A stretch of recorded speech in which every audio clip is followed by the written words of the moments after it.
Hola, Agustina, ¿cómo estás? Bien, ¿y vos? ¿Cómo estás tú? Muy bien, gracias. ¿Y cómo estuvieron tus vacaciones? Muy bien, estuve en la playa con mi familia y mis amigas, muy divertido. Qué bueno. Engineer TV en español. Sí, por supuesto, ¿no?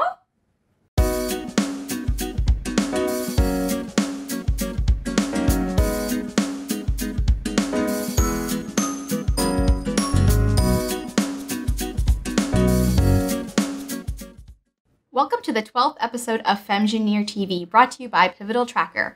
I'm your host, Poornima Vijayashanker, the founder of Femgineer.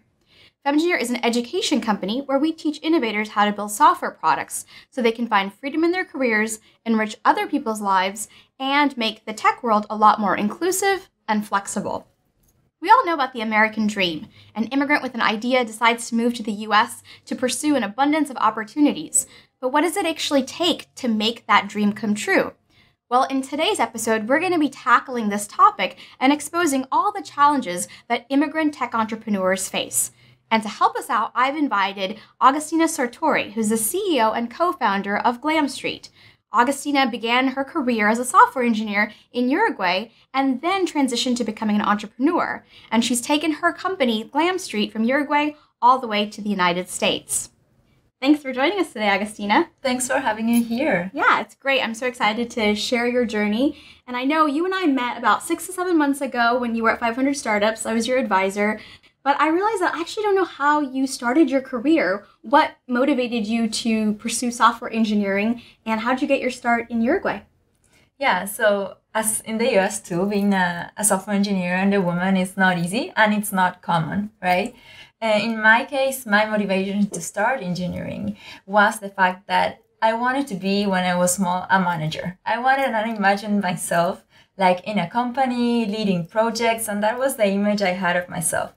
And in Uruguay, a very traditional country, the way to do it was actually studying engineering. Mm-hmm. Many of the managers are engineers.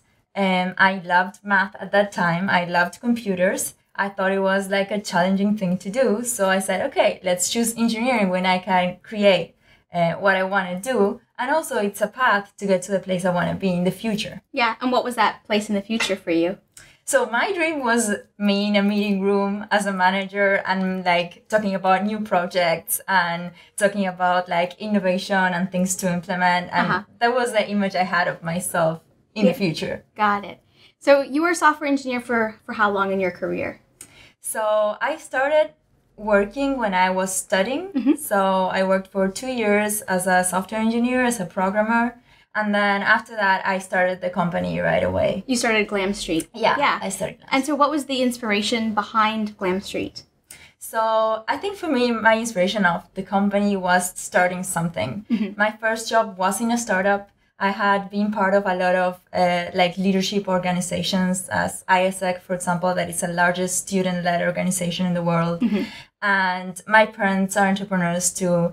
So for me, it was like a path that was a possibility and something that I wanted to do. I saw the 4 guys that had funded the company where I was working on, and I was just programming on the computer, and I was like, why can't I be doing what they're doing? Yeah, right? Good. So I met Carol, my co-founder, in college. So she loved makeup, and I was crazy about starting a company. So that's how the idea and the starting something came together. Yeah. So tell us, what is Glam St? Yeah, so Glam St is a virtual makeover app for brands and retailers. So you can take a photo and you can try on different shades of makeup. And it can be a tablet in the store or a mobile app, and also embedded in the e-commerce sites of any brands or retailers. Got it. Now, you and Caro, your co-founder, started it in Uruguay. How did you get the initial idea off the ground? Did you have some startup capital? Did you have investors in Uruguay? How did it come about? Yeah, so when we started this, everybody thought we were crazy. This was 4 years ago. In Uruguay, there wasn't a big startup scene. Mm-hmm. So we started it in our last year in college. We got support from the university, from the engineering dean, to support us like with like mentors that could help us initially. And we get support from the Uruguayan government that funds a lot of innovation projects. Oh, cool. So that was our starting point of like the first year of our company. Yeah. So you two built the initial prototype, I'm assuming, and then you started recruiting more engineers, or how did that come about? Yeah, as we were both software engineers, the first year, like us being engineers, was like building the product. Yeah. We actually didn't have a lot of background of what is an MVP and how do we have to start. We just did it sort of intuitively. Like by the end of the year, we had a first prototype and that we have built together, with also having like 2 or 3 interns that helped us to build the first MVP. So who was your initial customer and how did you get them? So our first customer was L'Oreal. Wow, that's impressive. Yeah. Yeah, it was amazing that we got them because the name of having a brand like L'Oreal was very important for us at the beginning. Mm-hmm. And how did we get them? We didn't have a prototype at the beginning. Okay. We just had like the idea. So we reached out to them to like try to understand more about their needs and if this could be something that they would want to use. So we started working with them like for, say, 8 months, more like in a research, right? So yeah, we were customer like research, customer development. That's smart. Exactly. Yeah. So by the end of the year, we didn't know if they actually wanted to buy our product or no, or we were building it. So we built it with all their feedback. And by the end of the year, they ended up saying that they wanted to try this in a store and see how it worked. So we ended up having it in a shopping mall for 1 month where different customers could use it. Mm-hmm. And then they ended up buying the licenses for the whole of the next year. Oh, wow. And then what did you do after that? Did you go to Startup Chile, or what was your path after the initial customer? Yeah, so after the initial customer, we started to like find out what other institutions in Latin America could actually help us like get more like capital mm-hmm. to start like hiring a developer maybe, and not just interns. Yeah. And in Latin America, there are a lot of like state organizations that fund projects. Not a lot of like investors in, but yes, institutions and governments that fund projects. So we went to Startup Chile, which gives you 40K non-equity. And we could there actually start like meeting a lot of entrepreneurs from different countries, which was like a game-changing like experience for us. Yeah. So this was after your first year or your second year in business? This was in our second year in business. Okay. And what was that experience like? You now leaving Uruguay and going to Startup Chile. What's that? Yeah. I remember when we applied that we hadn't told anyone, and then we received like an email saying like, hey, you're going to live to Chile for 8 months. Yeah. And I was like calling my parents like, I'm going to Chile in 2 months. And they were like, what? You're going to live to Chile? And I'm like, yes, we're going there. So it was an amazing experience because there are entrepreneurs from everywhere in the world. And for us, it was like the first connection with entrepreneurs from the US. Mm-hmm. So as I told you, in Uruguay, it was not very common at that time to start a company. Mm-hmm. So being there with like 100 more companies from like everywhere, from India, Sri Lanka, from Italy, from the US, was just like a really way to open our minds to like the world. And while you were in Startup Chile, you were still building your product, you're getting customers? Were they all in Latin America, like L'Oreal in Latin America, or were you getting customers from other places in the world? At that time, we were just getting customers from Latin America, mm-hmm. and we were, building our product. So it was all of that stage of getting to the right product and trying to get more customers on board. So why not stay in Latin America? What prompted you to want to come to the U.S.? I think for us, well, like for anyone, I think from outside the US, when you talk about like Silicon Valley and San Francisco, it's like, wow, the place where innovation is created. And you see it as something like super, super far from you, mm-hmm. but something that would be like your dream, like being there and like knowing what it is to really be there and being an entrepreneur in the US. On the other hand, the Latin American market was a bit like behind on, like, for example, the brands didn't have websites. Mm-hmm. They were lacking a lot of like technology to actually buy our product. So we started to explore a bit like the US market, and we thought the US market was prepared for our product. Mm-hmm. So the part of the dream of going to the US and the part of that the market was not really prepared in Latin America came together. Yeah. And we started with this idea of, okay, let's go to the US. Yeah.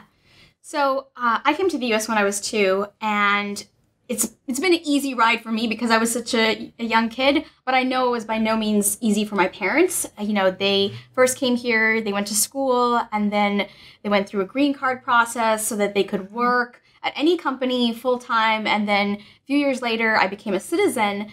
So I know that there's a lot of obstacles that you experience as an immigrant coming into the country. What was one of the first obstacles that you had when you just thought, okay, I want to go to the US? Yeah, definitely there are a lot of obstacles. Yeah. And when you decide you want to go to the US, you actually don't know about them, right? Right. I think that the first thing is like you decide you want to go to the US, but you don't really have like network or connections. So it's like, how do we start? Like where to start, right? That's like the first thing you face. And so like sort of like getting to know different organizations helps a lot. But like coming to the US is not just like, okay, I have a passport, let's like arrive and let's like start a company here. Yeah. Like it's more complicated than that. It's very complicated. Yeah. So what was your first step? So my first step actually was trying to look for organizations that could help us in the US. So for example, we were part of Plug and Play initially. Okay. And this last year, we were in 500 startups. Yeah. That was a huge game changer for us. So getting like 2 organizations that can help you is like a super, super good first step. Because if not, you're lost. Yeah. And then I know when you got here, you still had to deal with visas and all of that. So walk us through what that process is like. How do you actually get permission to come and start a company in the US? Yeah, well, the visa is the worst nightmare. Sure. I used to dream about it, like woke up in the middle of the night thinking they were gonna like kick me off the country or something like that. It's like really stressing. And in a way, like you're generating value and you cannot spend like the whole year in the US. Right. I had a tourist visa where I came back and forth and I counted the days that I could stay in the US. And then I went back to Uruguay, and then like you feel like everything freezes when you're like back in your country, and like people want to see you in person. So it's like, oh, I have to wait 2 more months to be able to go to the US, right? So, and getting a visa, it's not easy either, because you need funding of your company, you need to be like incorporated in the US, and you need to sponsor yourself to get into the US. Yeah. So I just got my visa in September after like the 4th year of starting the company. So as you mentioned, it was like really hard. Yeah, kudos to you for sticking it out that long. Yeah. No, the last time, I mean, I think the most important part is to understand which visa is right for you and which one is the easiest visa to get, depending on like who you are and what's your background and what country you come from. I see. So what was the visa that you ended up getting? I got the O1 visa. That is the Extraordinary Ability Visa. Okay. So that is a good well visa. named. Yeah. That is a good visa because you can even like get like through the green card, and it's a 3-year visa, so you can like stay like and you can like do your job here, and you don't have to go to a lottery. And so it's a good visa. It's not the easiest to get, right? But if you're an entrepreneur and you've got traction back in your country, then you can prove that you can like generate value in the US, that you're gonna hire a team, that you have clients in the US. So it's like easy to prove that you're a valuable person for the US. Yeah. And when you were also fundraising back in August and September of 2015. So how was the investment community perceiving your company, the fact that you were from Uruguay and you know, non-native and an immigrant? What was the perception like? Yeah. So it took us time, I think, to realize the huge barrier that it is that you are foreign. And it is a huge barrier because investors want to invest in people that are like next to them. They don't want to invest in a person that lives in Uruguay and has the whole team in Uruguay, and they don't even know where Uruguay is in the map. They think that it's like, oh, it's next to the equator. It's like, no, it's really south, you know? Like it's a reasonable like question, and it's something that it's like out of their classic like kind of investment, right? Because why don't you invest on the kid that went to Stanford and is right like 3 blocks from you, right? It's sort of like a safer play than investing on a person that I don't know when she's gonna come to the US, right? So the first barrier is if you don't live here, it's very hard for investors to invest in you. So that's the first thing you need to overcome. And it's sort of like the chicken and the egg, because you need the visa for them to tell them that you're here and to get funding, right? But the thing is, like, if you don't have funding, you can't get the visa. It's very hard to get the visa.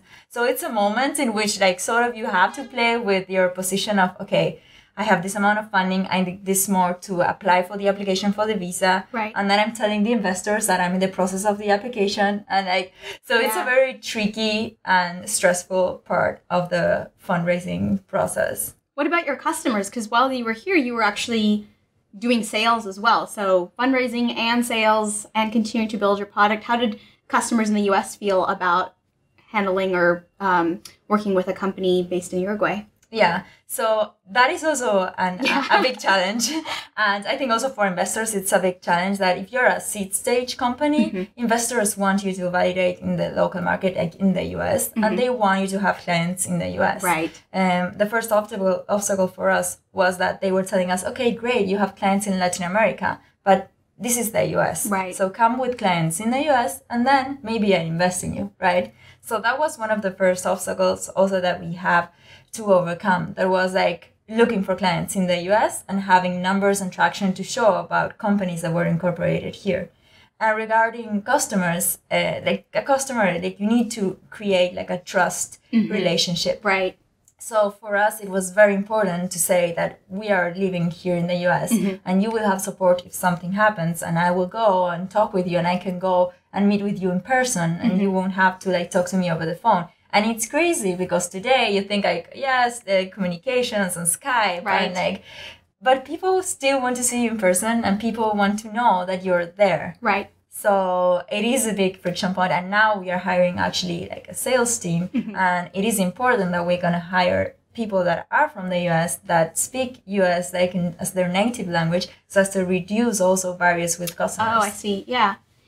So these are a lot of challenges. How did you manage to deal with all of this over a 4-year period? Yeah, I think when we started this, we didn't know, of course, these were all the challenges that we were going to face, right? Now, if I look back to it, I feel like there were key things in our 4 years that took us to where we are today, that we are here in the US, that we have clients in the US and investors in the US. And it's understanding like which are your like barriers and how to overcome them. So you have to be very self-conscious about like even you as a person and say, okay, like why am I a barrier to the investor that's in front of me? What is the client thinking when I am presenting? And they know like English is my second language. They know my team is in Uruguay, and they know maybe I and 2 more people are here in the US, right? But you need to be like sort of very humble and understand like what do you need to do to overlap the kind of problems that you like clearly face. So it seems like, you got over your challenges, you've got funding, you've got some great customers, some pretty big brands, and your team back home in Uruguay is building product. So what are the next set of challenges for you? So the next challenge for us is actually like scaling sales. As a software engineer, and my co-founder is a software engineer too, we always say we need to hire more engineers. And all our team are engineers. And now we got to the point where we have a product that is validated in the market, but we need to scale. So our challenge is like really creating a team and really like creating a pipeline of clients and closing the clients that we have already on pipeline this year so as to really scale our business. Yeah. And are you looking to hire an engineering team locally or in Uruguay? For now, we are not looking to hire engineers locally. Okay. We're going to keep them in Uruguay. It's for us like it's... So for people out in Uruguay, it's a good opportunity. Yeah, I have a lot of friends actually in the US that now they ask me references about engineers in Uruguay. Oh, good. There's like 2-3 companies from the US that are hiring people in Uruguay because there's a lot of tech talent there. And of course, it's like, it's better sometimes to hire outside of Silicon Valley that it's really competitive here. Sure. Nice. So yeah, what's the next phase? So sales and then building the product, closing customers in the pipeline. Any other challenges coming up? I think those are like a key. You've had enough for 4 years. Yeah. This is my sales year. Good. So for our entrepreneurs out there who are not in the US, what's one piece of advice that you would give them as they're thinking about either coming to the US or continuing to build their product? I think that coming to the US can be very scary and uncertain, but something important that you need to know is that you were born in a different country. And when you come here, you expect that entrepreneurs maybe are very different to you and you feel very far from it. But when you actually come here, you realize they're the same like you. You just have a different background and you have to get to the point that you're at their level. But really, they're the same as us. I was like, hey, this is Silicon Valley, but a seed stage startup is very similar to mine. And I thought it was something super fabulous. You just come from a different place. Right. But you are strong. You have a great background. You have a great knowledge that you can come and explore here. And you're not different to any other entrepreneur from here. So final question for you, for our entrepreneurs out there who don't yet have a visa but aspire to come to the US, what are some characteristics you think that helps you overcome those challenges and make it here? I think the most important thing is get traction locally. So get clients in wherever you are from, and then try to close a client. One client is enough if you're doing a B2B business in the US. Start traveling to the US and spend time in the US. That's super important. With those two things, if you're really getting traction with your company from where you are, you can then prove that you can generate value here in the US. So with that, for sure, you can figure out a way to get the visa. And once you got the client in the US, you can definitely get investors in the US. Well, thank you so much for sharing your journey. I know our viewers out there are going to get a lot out of this episode. Thank you very much. Thanks for tuning in today, and special thanks to our sponsor, Pivotal Tracker, for their help in producing this episode of Femgineer TV. If you've enjoyed this episode of Femgineer TV, then please share it with your friends, your teammates, and your boss. And subscribe to our YouTube channel to get the next episode, where we'll be hosting Maria Giudice, the VP of Product at Autodesk. We'll see you next time.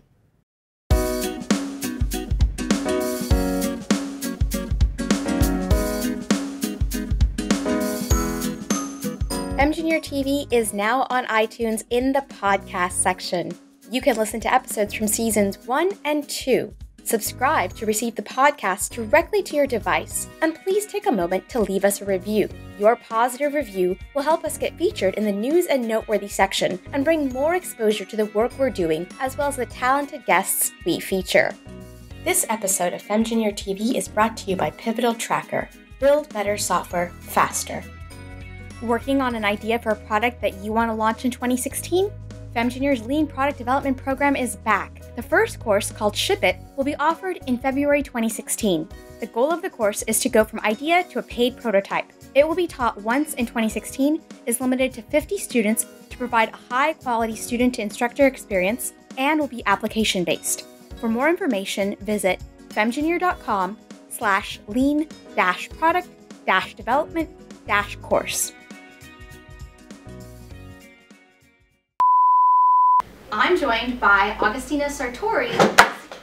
Sorry. That's all right. Hola, Agustina, ¿cómo estás?